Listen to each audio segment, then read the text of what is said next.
오늘 말씀의 제목은 장로의 자격, 이렇게 정해 보았습니다. 자, 영상으로 송출되는 화면을 보시면서 오늘 말씀을 한번 상고해 보고자 합니다. 자, 본문은 바울 사도가 디도를 그레데 교회에 남겨둔 중요한 이유를 소개하고 있다. 예컨대 바울은 거짓 교사로 혼란했던 그레데 교회를 말씀으로 권면함은 물론 교회 질서를 바로잡기 위해서 장로를 세워 바른 교훈으로 양육하도록 권하였던 것이다. 그렇다면 이제 성도를 돌보고 또 지도하는 장로의 자격은 과연 어떠한가 한번 살펴보고자 했는데요. 지난 시간 이 디도를 서를 쓰게 된 배경에 대한 총괄적인 설명이 있었습니다. 이러한 상황에서 바울이 디도를 그레데 교회에 보내서 남겨두어서 그곳에서 진리를 가르치고 그리고 잘못된 것들을 바로잡기 위해서, 특히 이제 디도가 곧 떠날 수 있잖아요. 그런 상황에서 교회를 감독하고 또 치리하는 그런 지도자가 필요했던 것입니다. 때문에 바울은 디도로 하여금 장로를 세워라, 감독자를 세워라, 이렇게 권했던 것이죠. 그렇다면 이제 장로의 자격은 과연 어떨까? 오늘 말씀은 5절로 9절의 짧은 구절이지만 사실 내용은 굉장히 방대해요. 왜냐하면 장로의 자격들을 구체적으로 단어 한 단어를 이렇게 살펴보면서 그 의미가 무엇인지를 돌아봐야 되는데, 한번 주막 한 성격이지만 말씀 한번 상고해 보고자 합니다. 먼저 5절, 내가 너를 그레데에 남겨둔 이유는 남은 일을 정리하고 내가 명한 대로 각성의 장로를 세우게 하려 함이니 라고 표현하고 있어요. 바울은 디도를 그레데에 남겨둔 이유가 무엇인지를 다시 한번 재상기하고 있는 거죠. 이 남겨두었다라는 표현이 이게 소위 아펠리폰이라고 하는 헬라어인데, 이 단어가 어떤 뜻이냐면 특별한 사명을 주어가지고 그레데에 남겨두었다라는 거예요. 목적이 있어서 너에게 이런 사명이 있으니까 이걸 해라 하고 남겨두었다는 거예요. 그렇다면 언제 남겨두었느냐에 대한 시기를 크게 학자들은 둘로 보아요. 하나는 바울이 1차, 2차, 3차 전도여행을 마치고 이제 마게도냐와 아가야 교회의 헌금을 가지고 예루살렘에 오게 되죠. 예루살렘에 와서 그곳에서 잡히게 되지 않습니까? 사람들에 의해서 잡혀서 그리고 로마 가이사랴 감옥에 2년 갇히게 되잖아요. 그곳에서 뭐 벨릭스나 베스도 또 아그리파 이런 사람들에게 복음을 전하게 되고, 그리고 그럼에도 불구하고 풀려날 수 있었는데 바울을 죽이기 전에는 먹지도 마시도 않겠다 이런 결사대로가 조적되는 상황이고, 그것이 2년이 지난 상황에도 여전히 그런 살기가 등등한 상황이 계속될 때 바울이 항소를 하죠. 상소를 한 거예요. 어디? 나는 황제 앞에서 재판받겠다. 풀려나면은 어떻게 해요? 사람들에게 죽임을 당하는 그런 위기 상황에서, 그래서 이제 황제 재판을 청하니까 로마병에 호송을 받고 이제 배를 타고 로마로 압송이 되잖아요. 그러다가 풍랑을 만나는 과정이 이제 사도행전 27장에 기록되어 있는데, 그때 이 배를 타고 가는 도중에 어디를 거쳐가냐면 크레테라고 하는 크레타 섬을 이제 경유해서 로마로 가게 돼요. 그래서 그때 한번 경유할 때에 아마 이 체류했던 시간이었을 것이다. 사도행전 27장의 근거에서 이렇게 주장한 학자가 있어요.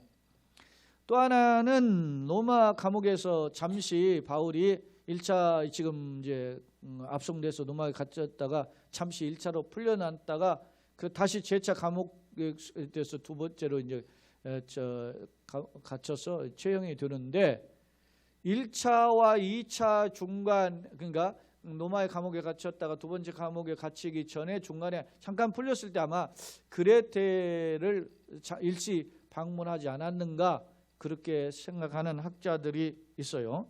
아마 제가 이게 주석을 살펴보니까 이 두 번째 학설을 더 많이, 학설이 많이 지지를 받고 있다라는 점을 제가 보았는데, 어찌됐든 그래서 이게 남겨두었다라는 것은 파송했다라는 의미도 있지만 자기가 같이 가가지고 디도를 남겨두었다 이런 의미로 해석한다고 해요. 그러면 뭐냐? 남은 일을 정리하고라고 하는 이 정리한다라는 의미가 헬라어로 살펴보니까 바로잡다. 이게 뒤틀려진 것을 말이죠. 바로 반듯하게 세우다. 그런 의미를 가지고 있어요. 다시 말하면 이 그레데 내에 거짓 교사들이 등장해가지고 이제 진리를 왜곡하는 거죠. 특별히 이제 영육 이언론의 이제 그 영지주의적인 영향으로 인해서 금욕주의 이런 것들이 침투해서 교회를 어지럽혔던 이런 혼란스러운 상황이 있었고, 그리고 뭡니까 이런 음란 이런 것들이 교회 이방에서 일상적으로 있던 일들인데 그게 이제 교회 안에도 침투되고 이러한 일들을 바로잡기 위해서 혼란스러운 바로잡기 위해서 디도를 그곳에 남겨두었다라는 점입니다. 주목할 점은 그가 여기에 보면 남은 일을 정리하고 뿐만 아니라 내가 명한 대로 각 성에 장로들을 세우게 합니다. 장로라는 의미는 장로들인데 복수죠. 근데 이게 엄밀히 의하면 감독자, 수고하는 자로 번역이 됐어요. 감독자는 교회 이제 소위 지도자로서 어떤 의미를 가지고 있는 자고, 또 일꾼이라는 의미에서 수고하는 자로 번역이 되었는데, 이 장로의 직분은 당시 초대교회 살펴보면 가르쳤죠. 훈련하고 또 설교했고 또 약육했고, 그리고 교회에 문제점이 있으면 그것을 치리한 그런 이야기. 오늘날 이게 목회자죠. 이 장로들은. 그러니까 오늘날에 교회에서 헌법에서도 보면 목사와 장로가 있는데, 목사 장로를 우리 장로교 헌법에 보면 모두 장로라고 그래요. 근데 목사의 경우는 교훈과 치리를 함께하는 장로다. 그래서 그 장로를 목사라고 이야기하고, 치리만 하는 장로를 장로라 이렇게 해요. 그렇게 우리 이제 장로교 헌법에 그렇게 표현되어 있는데, 그러니까 여기 본문에서 나오는 이 장로들이라는 표현은 감독자죠. 초대교회 목회자인 것을 알 수 있습니다. 그런 목회자를 세우게 하려 합니다라고 하면서, 그럼 장로는 그럼 어떤 사람이 되어야 되느냐 해서 장로나 감독이나 같은 말을 또 다르게 직분과 연령과 하는 일에 따라서 장로라고도 하고 감독이라고 그랬는데, 그 6절에서는 그 장로의 자격, 그리고 7절로 마지막 절에 이제 9절까지 이어지는 말씀에는 감독의 이제 조건들 이렇게 제시하고 있거든요. 그러면 한번 먼저 6절에서 네 가지로 제시하고 있는 장로의 자격에 대해서 한번 보겠습니다. 첫째, 책망할 것이 없다. 이것은 인격과 생활에 있어서 흠이 없는 상태, 그것을 가르쳐요. 한마디로 말하면은 도덕적 흠결이 없어야 된다라는 점을 이야기하고 있죠. 제가 목회 칼럼에도 적어놨지만은 최근에 이렇게 정부에서 이렇게 임명하는 장관들 보면은 인사청문회를 하는데, 물론 야당이 반대만을 위한 반대를 그동안 해온 것도 있어요. 물론 그렇지 않고 문제점을 잘 제시하고 지적하고 이렇게 한 것도 있어요. 근데 최근에는 꼭 반대만을 위한 반대가 아닌데 분명한 지적을 하고 있는데도 장관은 그냥 임명해버리는 그런 일들이 일어나요. 제가 보기에도 좀 속이 상하고 화가 날 정도로 그런 사람을 임명해요. 좀 저건 아닌데, 이게 세상 말로 그렇게 함부로 아무나 일꾼 세운다 그러면 개나 거리나 세운다 이런 표현을 하잖아요. 그보다 못한 사람을 내가 보기에는 세우는 것 같다는 거예요. 예를 들어서 법을 관장하는 사람이 말이지 무슨 그렇게 구설수에 올라서 법을 집행에 합당하지 못한 부분도 있고, 꼭 그런 것만 아니더라도 이런 게 등장하는데 이렇게 세우느냐 하는 게 있어요. 이번에도 29번째 야당인 거부했는데 야당 패싱 해가지고 세운 장관이 있지 않습니까? 양천구 출신이어서 우리가 우리 동네 출신이니까 좀 지지해야 된다. 그 천만에 그렇지 않아요. 오히려 더 검증해야 된다고 보는데, 뭐가 문제냐? 업무 능력도 중요해. 제일 중요한 업무 능력이기도 하지만 그 사람 동시에 도덕성도 중요하잖아요. 근데 본문에서 지금 책망할 것이 없다라는 것은 도덕적 윤리적인 흠결에 대한 부분을 거론한 것을 알 수 있어요. 두 번째로 한 아내의 남편이며라는 거예요. 어떤 사람은 한 아내의 남편이라고 하는 표현을 예전에 뭐 우리가 목사 안수하잖아요. 근데 총각 목사는 안 된다 이렇게 사람들이 해석을 했어요. 그게 아니고 당신이 일부 다처제가 많으니까 아내를 여러 둔 사람들이 많았단 말입니다. 그런데 교회 장로는 그런 사람이면 안 된다. 일부 일처제 성경적 원리에 근거한 사람이 되어야 된다라고 하는 점을 이야기해요. 이것도 엄밀히 말하면 뭡니까? 여러분이 여러 아내를 두었다는 것은 당시에 어떤 세상적으로 과시하는 힘을 가지고 있는 사람들, 돈이 많은 사람들이 사회적 어떤 것들이 통념이 통하던 시절이거든요. 그런 거하고는 교회는 좀 더 도덕적 어떻게 해요? 건강도가 더 세야 된다라는 점을 강조하고 있는 거예요. 응? 그러니까 소위 말하면 세상에서 아무리 잘 나가도 교회에서 그 더 건강한 사람인지를 구별해서 장로를 세워야 된다라는 것을 보여줘요. 근데 오늘 안타까운 것은 뭐 저도 목회자로서 직분자를 세우고 하는 일에 제가 했지만 참 아쉬움이 있어요. 세상적으로도 문제 있는 사람, 교회 직분자 세우는 사람들 많잖아요. 그런 게 아쉬움이 있어요. 이런 것에 우리가 고민이 있어야 됨을 보여줘요. 그러니까 여기 보면 한 아내의 남편이라는 말은 일부 일처제에 대한 것이죠. 어떤 도덕적 흠결을 계속 강조한 거죠. 그 다음에 세 번째는 방탕하다는 비난을 받거나, 방탕하다는 비난이 없어야 된다는 게, 이게 이 방탕이라는 이 단어가 보니까 아수티아시인데 이게 정확하게 번역된 단어가 방탕에 활락에 빠지다 그런 뜻이에요. 그러니까 이게 방탕에 빠지는 사람의 특징이 뭡니까? 오늘날도 여러분이 활락을 계속 즐기기 위해서 하는 짓이 뭐냐면 술을 마신다든지 아니면은 말이죠 어떤 환각 약품을 쓰잖아요. 그게 일종의 마약 같은 거 아닙니까? 향전신성 그 의약품들에 해당하는 것들을 취급하잖아요. 그게 뭐 영화에서도 보면 그렇지만은 마약왕이라고 하는 송강호 씨 나오는 그 영화를 보니까 아직 그러잖아요. 결국은 마약에서 헤어나오지 못하잖아요. 우리 성경에서도 나오지 않습니까? 잠언에 처음에는 사람이 술을 먹어요. 근데 술이 사람을 먹고 이제 술을 먹고 술이 사람을 결국 먹게 된다. 이런 거 있잖아요. 방탕은 바로 그런 것입니다. 활락에 깊이 빠진 상태. 그런 방탕하다는 비난을 받아서는 안 돼요. 한국 교회 난 선교사들이 잘한 것 중에 하나가 뭐냐면 교인들에게 술 담배를 금지한 거라고 봐요. 뭐 성경에 술 담배 금지하는 구절이 없죠. 물론 잠언에서는 술은 쳐다보지도 말라고 했지만 담배 금지하라는 그런 내용은 없지요. 그래서 꼭 우리가 사람들이 그러잖아요. 뭐 대학생들이라든지 이렇게 막 이제 고등학교 이렇게 졸업하면서 사회활동에 자유로움이 막 주어진 사람들이 묻는 질문들이 초보적인 질문이 뭐예요? 술로 하지 말아야 됩니까? 술들 담배 하지 말라는 성경적인 근거가 있습니까? 막 이렇게 질문. 이거는 굉장히 신앙의 초짜 질문이다 말이죠. 내가 그런 질문하면 나는 신앙의 초짜다 이렇게 생각하면 돼요. 여러분요, 그런 표현이 없어도 우리는 우리의 삶을 어떻게 컨트롤해요? 성경 여러 곳에서 너희가 그의 나라와 그 의를 구하라. 예를 들어서 마태복음 6장에 근거해서, 그 다음에 로마서의 근거하면 내가 살아도 주를 위하여 죽고 죽어도 주를 위하여 죽나니 내가 사나 죽으나 주의 것이다. 이렇게. 내가 어떻게 해야 돼요? 먹는 거 마시는 거 하나님의 영광을 위해서 하라. 고린도전서에서 먹든지 마시든 뭐든 하나님의 영광을 위해서 그렇게 이야기하지 않습니까? 그러니까 우리의 삶의 방향성이 다 어디에 있어야 되나? 하나님의 영광, 소위 솔리 데오 글로리아에 있다는 거예요. 그러면 이것이 나의 유익을 위한 것인가, 나의 쾌락을 위한 것인가, 하나님의 영광을 위한 것 딱 검증해 보면 딱 알 수 있는 거 아니겠어요?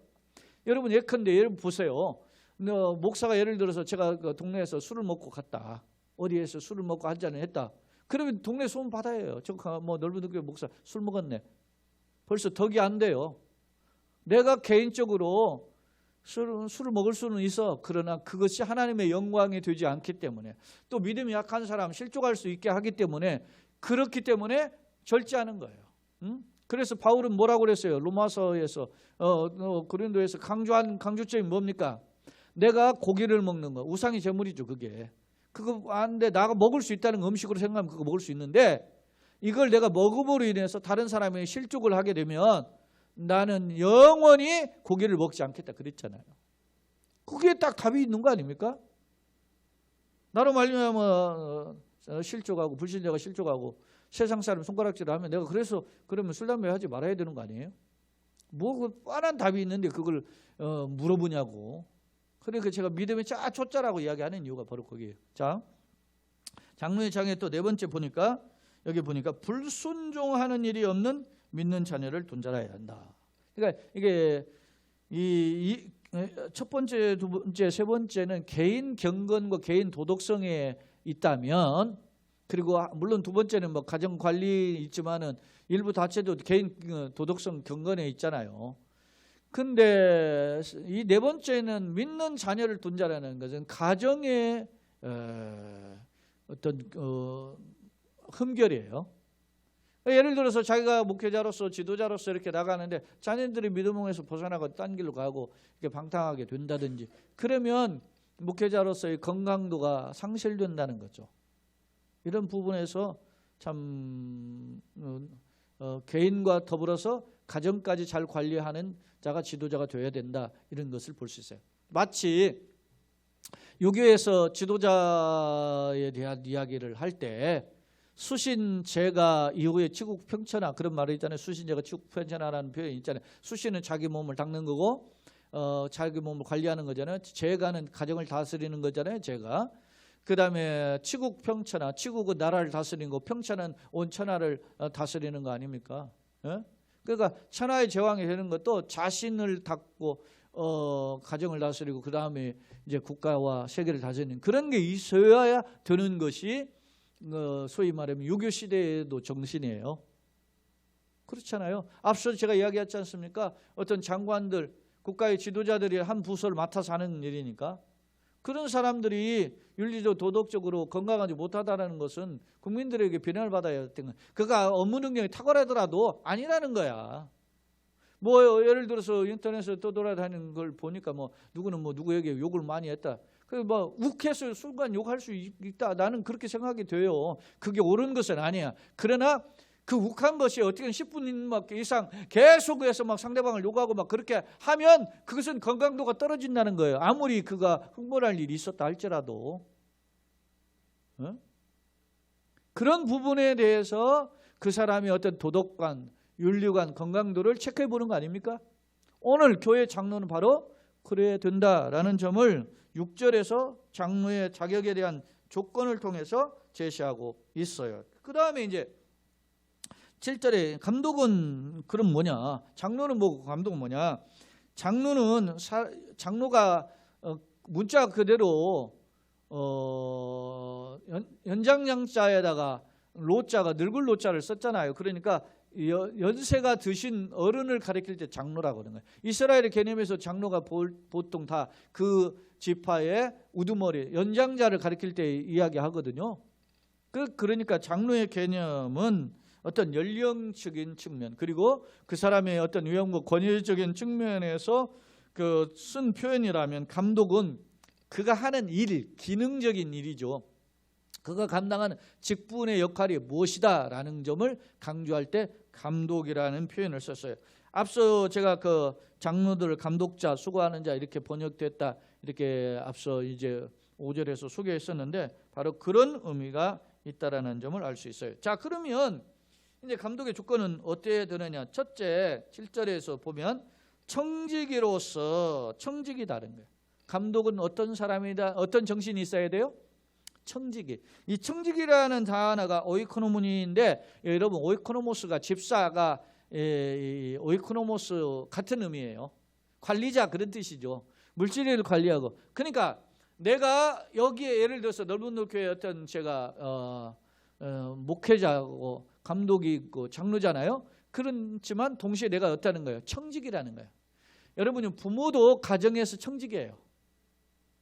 목회자 교회 청직이가. 이 청직이라는 말은 내가 봉사자라는 의미예요. 이게 청직이가 무슨 일이라면 주인의 집에서 돈을 관장해가지고 관리하는 그런 사람이 청직이에요. 그러니까 그 사람이 가지고 돈을 쓰고 관리하지만 그 돈이 누구 거예요? 하나님 거예요. 그 사람 것이 아니라 말이에요. 그런 면에서 청직이는 어떤 하나님의 교회, 하나님의 집인 교회의 소위 관리자다 하는 점을 상기해요. 그러면 하나님의 교회의 관리자인 청직이는 어떻게 해야 되느냐? 첫째, 책망할 것이 없어야 된다. 책망할 것이 없고 고집대로 아니한다. 이 단어를 보니까 고집대로 않는다. 이 고집대로라는 단어가 아우다데인데 이게 뭐냐면 교만이에요. 자기 마음대로 하는 거예요. 이게 그렇게 해서는 안 된다 하는 점을 강조해요. 또한 급히 분내지 책망할 것이 없고 고집대로 아니하며 그 다음에 어떻게 해요? 급히 분내지 아니한다 그랬어요. 이 분내다라는 것은 오르길로라는 헬라어인데 이게 노여움이라는 뜻으로 번역이 됐어요. 그런데 소위 셉투아진트라고 하는 70인경에 보니까 70인경에서는 쉽게 흥분한다. 노여움은 뭐요?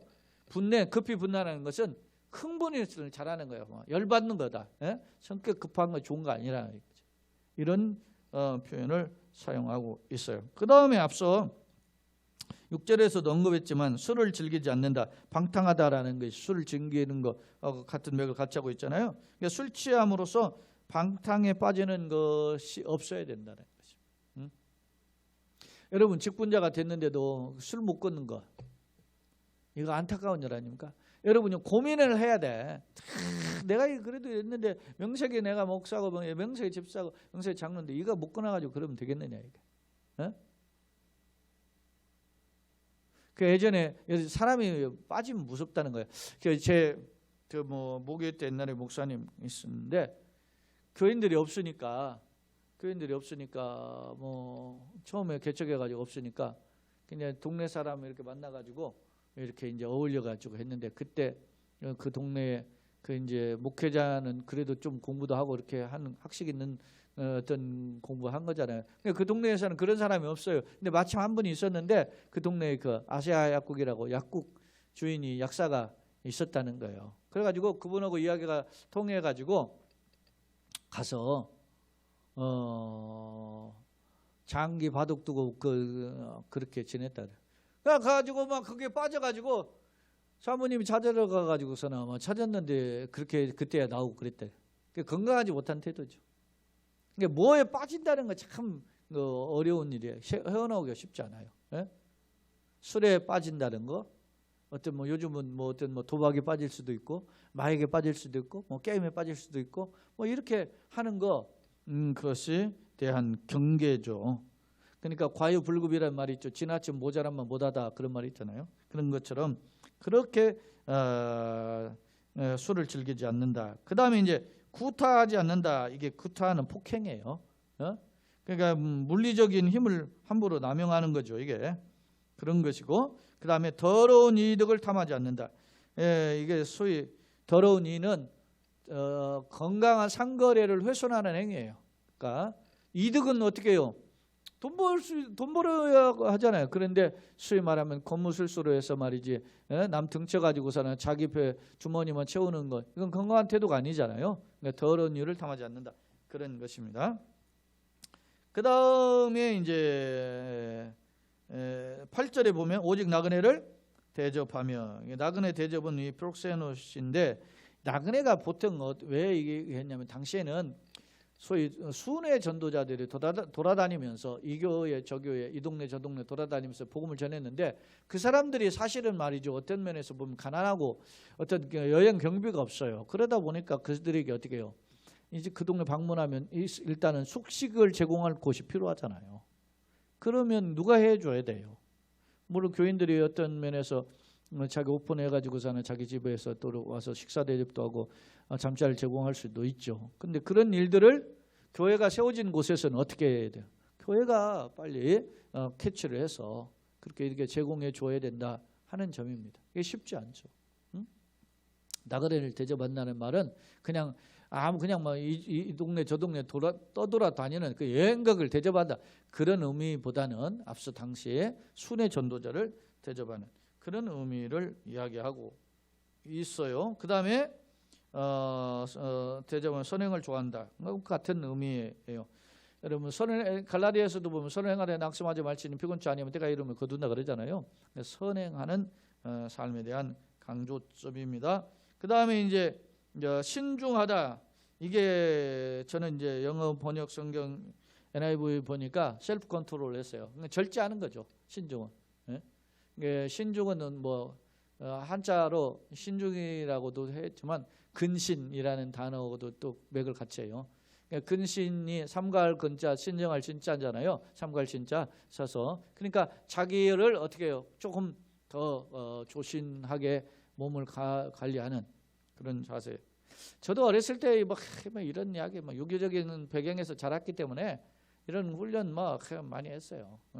어디도 뭐 걸어가도 우리 여러분들 잘 아시지만은 그 학교에서 그 옛날에는 다 이게 마루로 돼 있는 그런 그 교실에서 했잖아요. 그런데 그 교실에서 물걸레 치려면 말이지 그 먼지 나고 뭐 그런다고 한 그때뿐이니까 해가지고서 막 무릎 꿇고 막 걸레로 막 그 초치를 하고 막 걸을 닦고 막 그래. 어렸을 때 그 짓을 많이 했어요. 참 불쌍한 짓을 많이 했는데 요즘은 그렇지 않죠. 근데 그러다 보니까 먼지 나고 그러니까 어떻게 해요? 선생님들이 그 복도를 걷든 교실 안에 걷든 어떻게 해요? 뒤꿈치를 들고 앞으로만 짚고 걸으라고 그랬잖아요. 예? 그러다 보면 뛰지 못하죠. 조심조심 해서 걸어야 되니까. 아마 제가 아까 신중이라는 단어가 삼가고 상가의 소위 셀프 컨트롤인데 그런 단어를 좀 설명하다 보니까 그런 표현까지 나왔는데 그런 것이면 자기 몸을 관리하는 그런 것입니다. 그 다음에 이제 의로우며라고 표현하고 있어요. 의는 소위 말하면은 정의죠. 올바른 가치관에 따른 그런 행동을 살아라. 사람 비겁하지 말아야 된다는 겁니다. 자기가 제일 잘난 체하고 똑똑한 체하면서 남한테는 비난하면서 자기는 건강하지 못한 것, 그게 건강하지 못한 것이 그런 정의롭지 못한 거죠.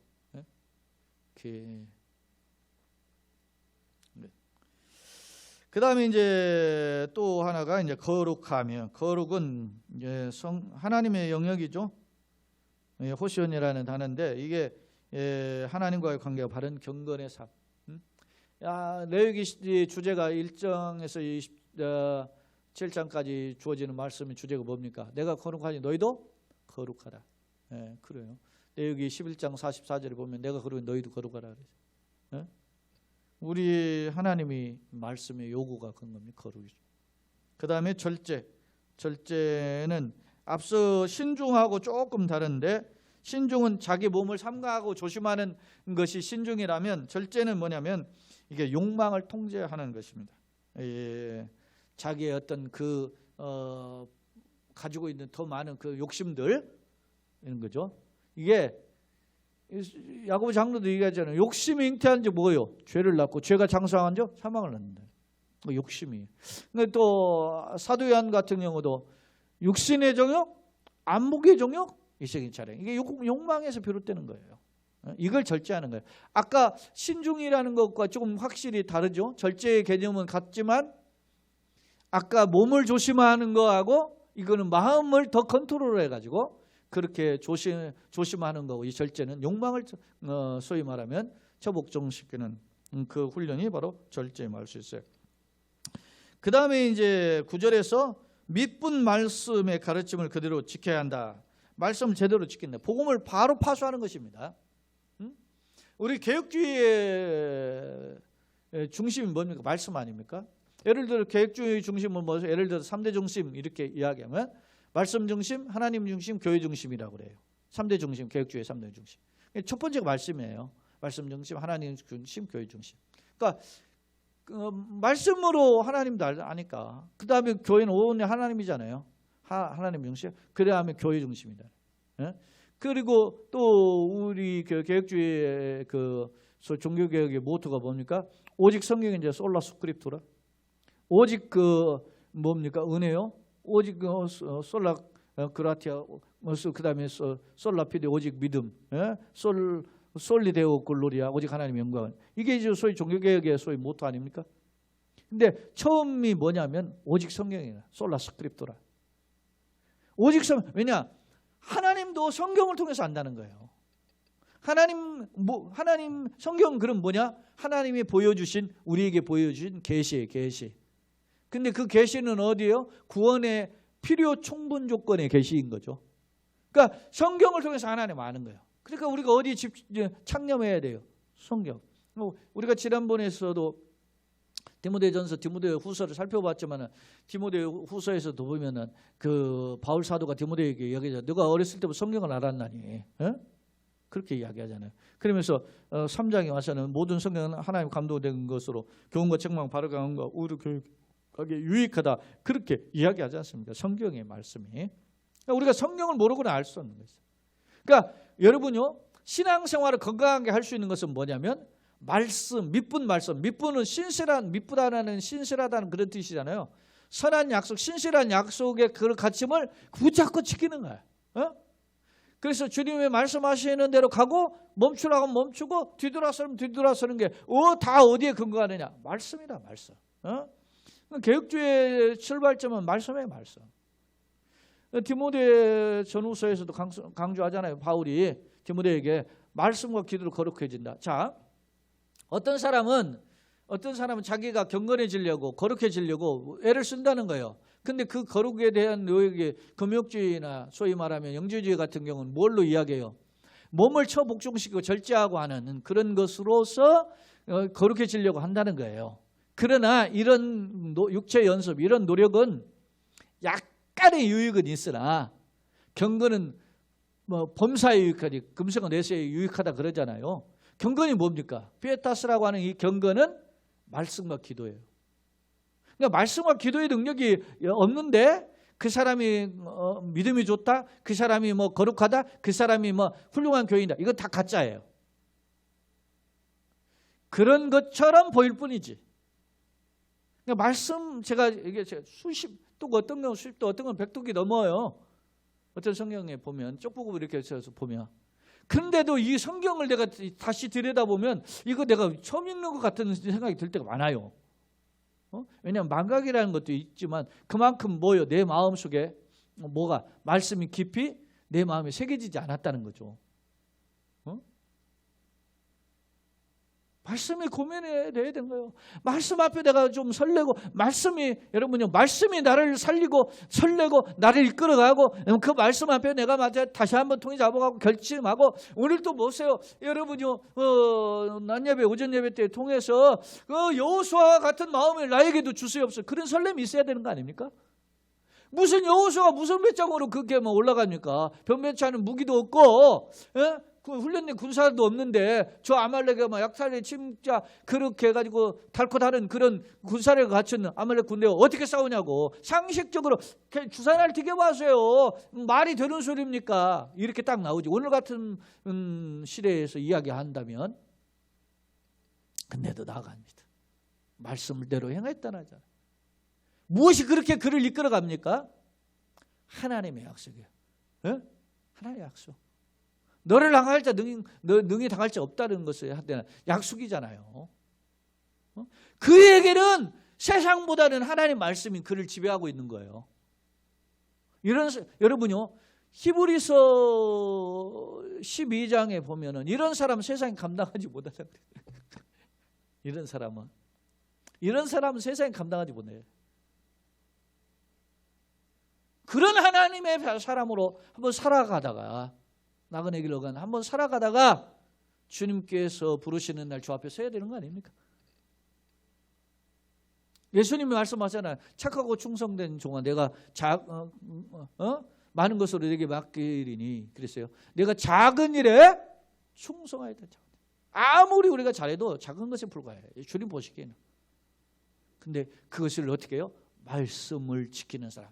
믿은 말씀의 가르침을 그대로 지키는 사람이다 라고 하는 것입니다. 왜? 자, 그러면서 이러한 말씀을 하면서 이는 보세요.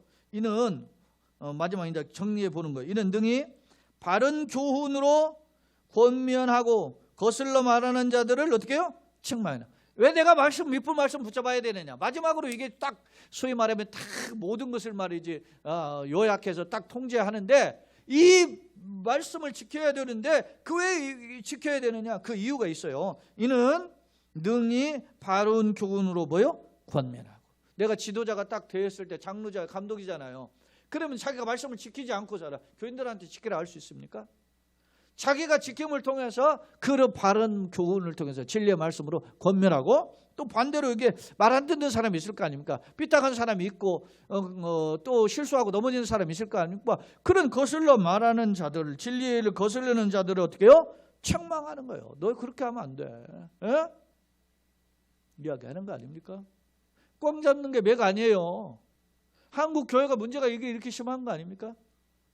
요즘 제가 저도 이렇게 우리 노예나 이렇게 시찰에 있지만은 그 노예 이렇게 가보면은요, 누가 말빨이 세냐면은요, 둘이야, 둘. 하나는 나이 많이 먹은 사람, 또 하나는 누가 봐요? 교회 큰 사람이 말빨이 세요. 이게 잘못된 거 아닙니까? 교회 크다고 지가 제일 목회를 잘하고, 지가 교회 크다고 지가 성경 많이 알고, 교회 크다고 지가 하나님 뜻대로 사는 거 아니에요. 목회자들도 나는 분명하게 이야기해요. 근데 왜 그렇게 이야기합니까?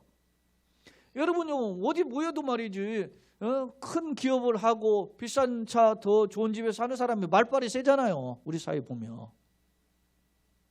그게 여전히 교회도 통한다는 거예요. 슬픈 일이에요, 슬픈 일. 괴로워하고 안타까워하고 슬퍼해야 되잖아요, 목회자가. 근데 그걸 즐긴다? 그 타락한 거예요, 그게. 네?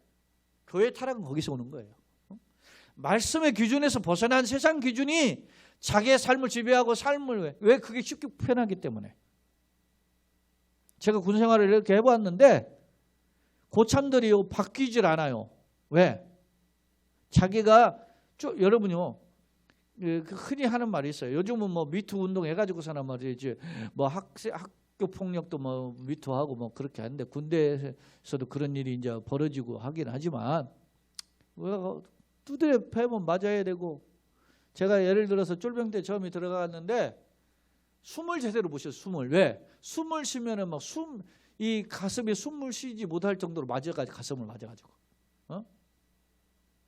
막 주먹으로 맞지. 뭐 식당 봉사하러 가면 식당 국자 막 긴 막 T자 형식으로 된 국자로 막 가슴을 맞지. 심지어는 삽자루로 때려서 삽자루로 가슴을. 근데 안 부서지는 게 참 기적이지 그게. 무식한 놈들이 많은 거야. 그게. 숨을 제대로 못 쉬 하면 막 이게 막 울려가지고.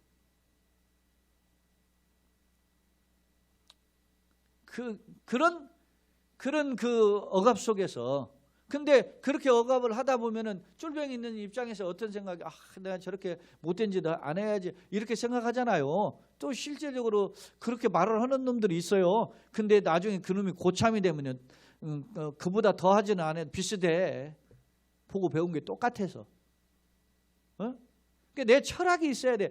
나는 절대 어떤 자리에 가면 어떻게 해야 된다. 여러분요, 예전에 지금은 어떤지 모르겠는데 교통경찰관들이 말이지 운전면허증 위반했습니다 하고 운전면허증 봅시다. 그럼 운전면허증 줄 때 그 밑에다 딱 5,000원짜리 10,000원짜리 끼워주면 그거 돈만 살짝 바꿔서 몇 년쯤 조심하세요 하고 그렇게 주고 그냥 보내고 그랬단 말이에요. 지금 이렇게 구정이 됐는데 제가 그 전도사 때인데 전임 전도사 다 했는데 구정인데 명절이 딱 지났는데 신호가 여기서 딱 걸렸는데 저쪽에서 지나왔는데 저쪽에서 멈춰야 되는데 어차피 파란불이고 노란불이니까 쓱 지나갔다가 딱 걸린 거예요. 꼭 그런 데만 잡아요. 잡으니까 뭐라고 하냐면 딱 경찰관이 그러더라고. 명절날부터 정월 초하루부터 이렇게 딱지 끊으면 1년 내내 재수 없는데 그냥 바깥 주고 가라고 그러는 거야. 그래서 내가 그냥 딱지 끊으시라고. 돈 없다고. 제가 그랬어요. 그랬더니 머쓱한지 그냥 가시라고 하더라고. 이런 쓰레기들이 많아요.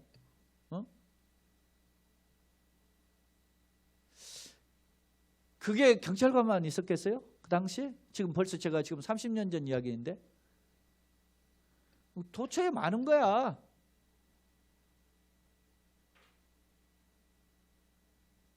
우리가 뭘로 우리 자신을 통제합니까? 말씀으로. 예?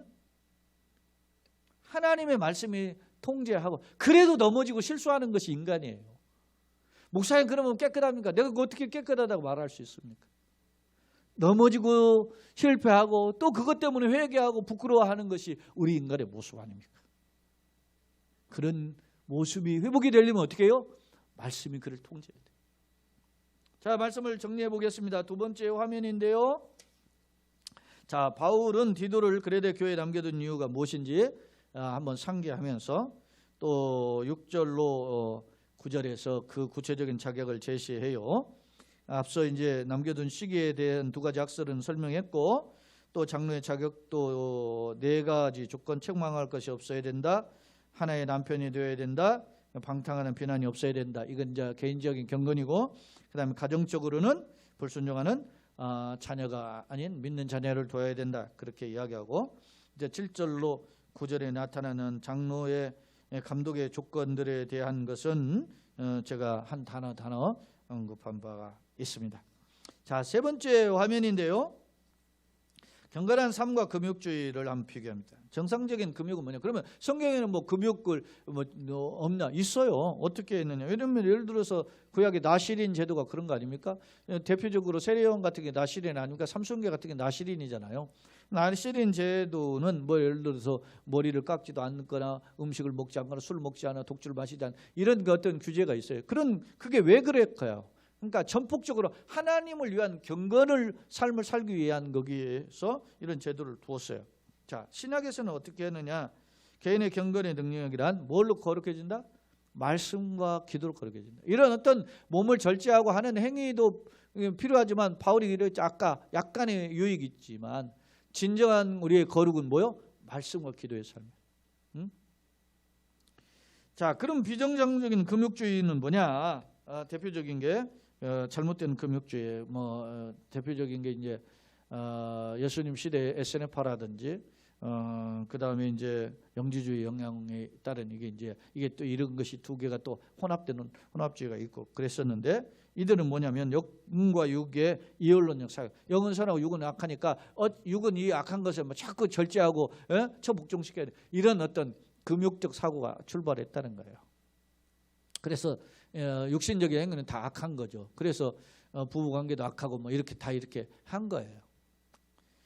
자, 참된 교훈은 뭐냐? 그럼 예수님도 사실은 금식하며 기도하는 삶을 사셨어요. 40일 금식도 하셨고 예수님도 습관을 쪄서 기도하셨잖아요. 그러나 이런 앞선 SNF라든 금욕주의 같은 어떤 그런 육체적인 그것이 마치 경건의 최고인 양 주장하는 그 삶을 사신 것은 아니에요. 인자는 머리 둘 것 없이 가난하게 사셨을 뿐이지 그것이 마치 절제 어떤 절식 이런 것이 꼭 경건이라고 한 건 아니에요. 왜냐하면 예수님 때로는 잔치집에 잔치를 베풀라는 곳에 식사도 하시고 하셨으니까. 자, 몸을 학대하는 절식은 아니다. 그런 거예요. 부득이한 절제 삶이 아니라 오직 하나님의 영광을 위한 삶을 되라. 너희 몸으로 하나님께 영광을 돌려라. 그런 표현을 바울이 고린도전서 6장에서 하거든요. 앞서도 이야기했잖아요. 고린도전서 10장 31절 그런지 먹든지 마시든 무엇을 하나님의 영광을 위해서 하라 그러잖아요. 그런 겁니다. 우리가 하나님의 영광을 위해서 하는 것, 그것이 지혜로운 경건의 삶이다라는 점입니다. 결론입니다. 단체나 국가가 어떤 가치 기준으로 운영되느냐 하면 매우 중요하다. 특히 하나님의 집인 교회의 경우 어떤 신앙관을 가진 자를 지도자로 세우느냐에 따라서 존립이 결정되기도 한다. 그렇죠? 단체는 국가의 참 지도자가 중요한데 그걸 어떻게 운영하는 게 매우 중요하죠. 만약에 지도자가 잘못된 것을 하든 홀라당 다 망할 수 있고 넘어갈 수 있잖아요. 그렇게 돼. 그 신천지에서 산을 옮기기 작전이 바로 그런 작전 아니에요. 교회 그냥 우두머리 지도자들을 중직자뿐만 아니라 이제 목사까지 확 통째로 옮겨버리는 거 신천지로. 당시 그레데 교회는 헬라의 혼탁한 문화와 그 문화의 침투와 거짓 교사의 괴계로 어지럽던 상황이었다. 이제 우리가 다음 시간 10절부터 살펴보면 알아요. 그 당시 그레데에 있었던 상황들이 나오는데 그런 어지럽던 상황에서 진리를 바르게 가르쳐줄 지도자와 그리고 그렇게 가르치는 교훈뿐만 아니라 그 병행하는 삶이 필요한 거죠. 그런 삶이 필요했었다. 본문은 교회를 건강하게 세울 지도자란 삶을 어떤 모범을 보여야 되는지 교훈하고 있다. 그렇다. 장로는 인격은 물론 가정과 더 나아가서 사회에 덕을 끼쳐야 한다. 우리 모두 주님께서 기뻐하시는 선한 일꾼으로서 건강한 교회를 세우도록 주님께서 사용하시는 데 쓰임받는 일꾼이 되기를 예수님의 이름으로 축원합니다. 아멘.